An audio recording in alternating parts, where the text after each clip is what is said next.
राम राम साहब, आज के भाया जी के इस नामांकन समारोह में यहां पे उपस्थित हमारे राजस्थान के प्रभारी आदरणीय रंधावा साहब, जन जन के लाडले, गरीबों के मसीहा हमारे पूर्व सीएम आदरणीय अशोक जी गहलोत साहब, हमारे ऊर्जावान प्रदेश अध्यक्ष आदरणीय गोविंद सिंह जी डोटासरा साहब, हमारे अलवर जिले से एआईसीसी के महासचिव पूर्व केंद्रीय मंत्री आदरणीय भंवर जितेंद्र सिंह जी, एआईसीसी के सेक्रेटरी धीरज गुर्जर जी, हमारे विधायक और पूर्व मंत्री अशोक चांदना जी, हरिमोहन शर्मा जी, अमित चाचान जी, सुरेश गुर्जर जी, जाकिर हुसैन जी, भैरव सिंह जी बापू साहब, हमारे चेतन पटेल जी, सीएल प्रेमी जी, भगवाना राम जी सैनी साहब, प्रहलाद गुंजल जी, हमारी जिला प्रमुख उर्मिला भाया जी, वीरेंद्र गुर्जर जी, रामचरण मीना जी, रविंदर त्यागी जी, भानु प्रताप सिंह जी, आमीन पठान जी, राखी गौतम जी, आबिद कागजी जी, शिवनारायण जी नागर साहब और यहाँ मौजूद पूजा के योग मेरे अपने सभी बुजुर्गों, पूजा के योग मेरी माताएं बहनें, युवा शक्ति और पत्रकार बंधु साथियों, आज हम भाया जी को समर्थन करने के लिए, उनको सहयोग करने के लिए यहां पे पधारे हैं। मैं सबसे पहले आप सब लोगों को दीपावली की एडवांस में बधाई और शुभकामनाएं देना चाहूंगा और मैं चाहूंगा कि दीपावली के पटाखे जिस दिन रिजल्ट आए उस दिन भी दीपावली के पटाखे यहां पे कांग्रेस कार्यालय में भाया जी के कार्यालय के अंदर बजने चाहिए। ये बात मैं आप लोगों से कहना चाहूंगा। साथियों, समय काफी हो गया।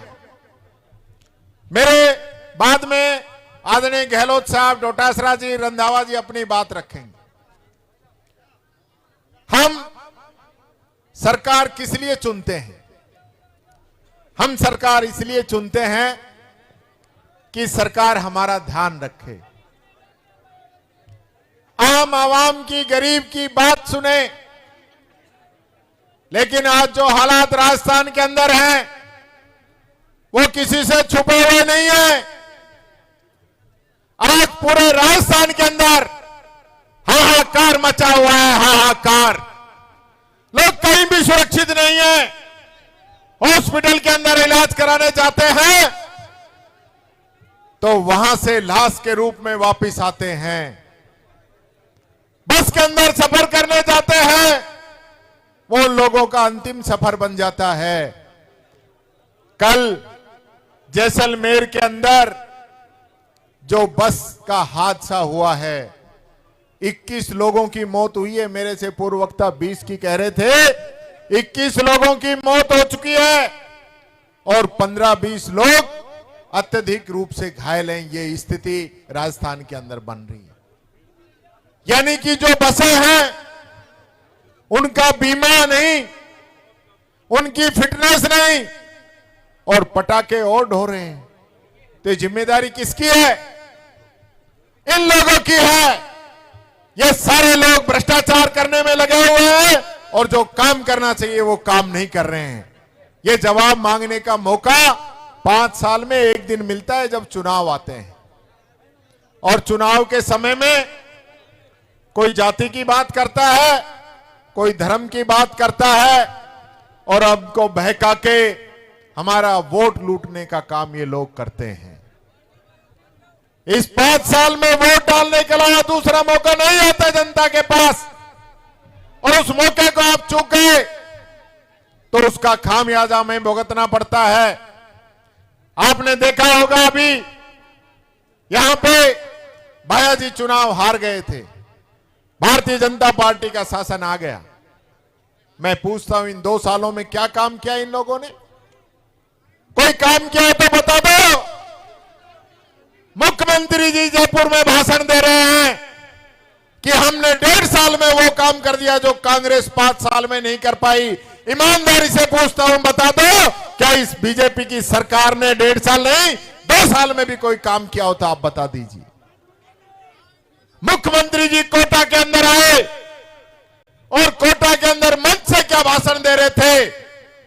मंच से भाषण दे रहे थे कि हमें बुराई का साथ देना है, अहंकारियों के साथ खड़ा होना है। ये मुख्यमंत्री जी का भाषण है, तुमने देखा भी होगा सोशल मीडिया पर।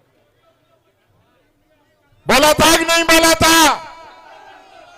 ऐसी वाणी बोलने वालों से रावण भी पूरा नहीं जला कोटा के अंदर। रावण नहीं जला। और दिल्ली के अंदर जो इनका बड़ा सरदार है, देश का प्रधानमंत्री मोदी जी, वो तीर भी नहीं चला पाया रावण पे। भगवान राम ने इनका साथ नहीं दिया। ये लोग कहते हैं कि हमें बुराई का साथ देना है। मैं आप लोगों से एक बात कहना चाहूंगा। मैंने विधानसभा में भी एक बात कही थी कि राम राम तो कह लोगे पर राम सा तुमको बनना होगा। आज प्रमोद जैन भैया ने गरीब की बच्चियों के अंदर शादी की मदद करके, पशु पक्षियों के लिए मदद करके जो काम किया है वो ये दर्शाता है। मैं आप लोगों से कहना चाहूंगा कि हमें उन लोगों की मदद करनी है जो भगवान राम की लाइन पे चल रहे हैं, जो भगवान श्री राम को मानते हुए काम करते हैं। वो काम हम लोगों को करना है। इन लोगों का अंत यहां पे विधायकी जो गई, लोग कहते होंगे भाया जी ने हटवा दिया, कांग्रेस ने हटवाया। नहीं हटवाया, उन लोगों के कर्मों ने हटाया है। जैसे कर्म किए थे उसका नतीजा भगवान ने दिया है। और यही नहीं, हाई कोर्ट और सुप्रीम कोर्ट ने हटाया है। ये वो लोग हैं जो इस देश के संविधान को नहीं मानते। मैं पूछना चाहता हूं, आज एक दलित व्यक्ति chief justice of India Gavai साहब, अगर वो चीफ जस्टिस भी बन जाए तो उसकी तरफ जूता उछाला जाता है और वो सनातन की बात करते हैं। मैं पूछना चाहता हूं, क्या हमारा सनातन धर्म इस बात की हमें इजाजत देता है? क्यों हम हमारे धर्म का भी दुरुपयोग कर रहे हैं? एक सीनियर आईपीएस अधिकारी जो कि दलित वर्ग से आता है, उसको इतना टॉर्चर किया जाता है इस सरकार के अंदर। वह भी डबल इंजन की सरकार है हरियाणा में, कि उस एडीजे स्तर के आदमी को, जिसकी वाइफ आईएएस अधिकारी हो, उसको सुसाइड करना पड़ता है। ये हालात इस देश के हो गए हैं। हरिओम वाल्मीकि जैसा व्यक्ति यूपी के अंदर सरेआम उसको पीट पीट के मार दिया जाता है।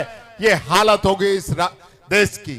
मैं साथियों आप लोगों से कहना चाहूंगा, आज टीकाराम जूली के रूप में राजस्थान की विधानसभा के अंदर पहली बार कोई दलित नेता प्रतिपक्ष बना है। ये मंच बैठा है दलितों को सम्मान देने के लिए। और प्रमोद जैन भैया यहां से जीत के जाएगा तो टीकाराम जूली के हाथ मजबूत होंगे, और जितने मेरे हाथ मजबूत होंगे उतना ही मुख्यमंत्री जी को जवाब देना भारी पड़ेगा। ये बात मैं आप लोगों से कहना चाहूंगा। ये लोग झूठ नहीं बोल सकते। विधानसभा के अंदर आप लोगों ने सुना था ना, मैंने पूछा कि ये नरेगा तो मुख्यमंत्री जी आपसे पहले ही चल गई थी, सुना था?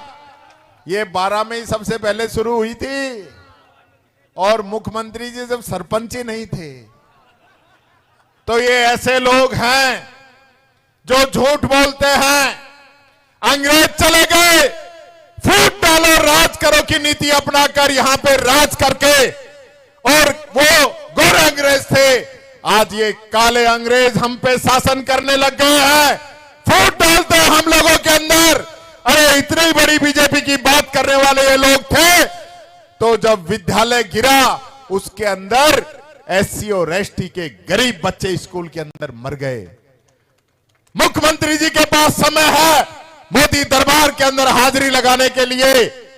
आपके खून पसीने से हेलीकॉप्टर मिला हुआ है, वो हेलीकॉप्टर झालावाड़ के अंदर नहीं आया, आएगा भी नहीं, क्योंकि इनकी नीतियां आम आदमी गरीब के साथ नहीं है।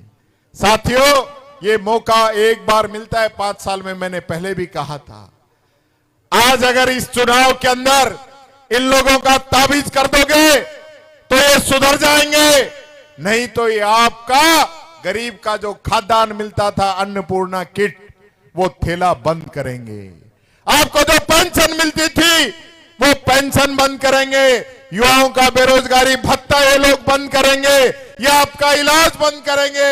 10 लाख का दुर्घटना बीमा बंद करेंगे। गरीब की इंदिरा रसोई बंद करेंगे। आप पे स्मार्ट मीटर लगाकर आपकी जेब काटने का काम करेंगे। इसलिए मेरा आपसे अनुरोध है, अपील है, निवेदन है कि ये चुनाव हमारे उस संविधान के रक्षक राहुल गांधी जी के लिए एक तोहफा आप लोगों को देना है। वो आदमी पैदल चल रहा है, कश्मीर से कन्याकुमारी जा रहा है, मणिपुर से महाराष्ट्र तक जा रहा है। किसके लिए जा रहा है? हम सब लोगों के लिए जा रहा है, गरीब के लिए जा रहा है, मजदूर के लिए जा रहा है। आप अगर इस समय भी राहुल गांधी का साथ नहीं दोगे तो ये लोग जो आज सत्ता के अंदर बैठ के आपको लूटने का काम करते हैं, जो सिर्फ कुछ चुनिंदा लोगों के लिए काम करते हैं, ये आगे बढ़ते जाएंगे और गरीबों को, दलितों को, मजदूर को, किसान को कुचला जाएगा। ये बात मैं आप लोगों से कहना चाहूंगा। मेरी बात को ध्यान रखना। बहुत बहुत धन्यवाद। जय हिंद, जय भारत। राम राम साहब। मैं आप जूली साहब का भी आभार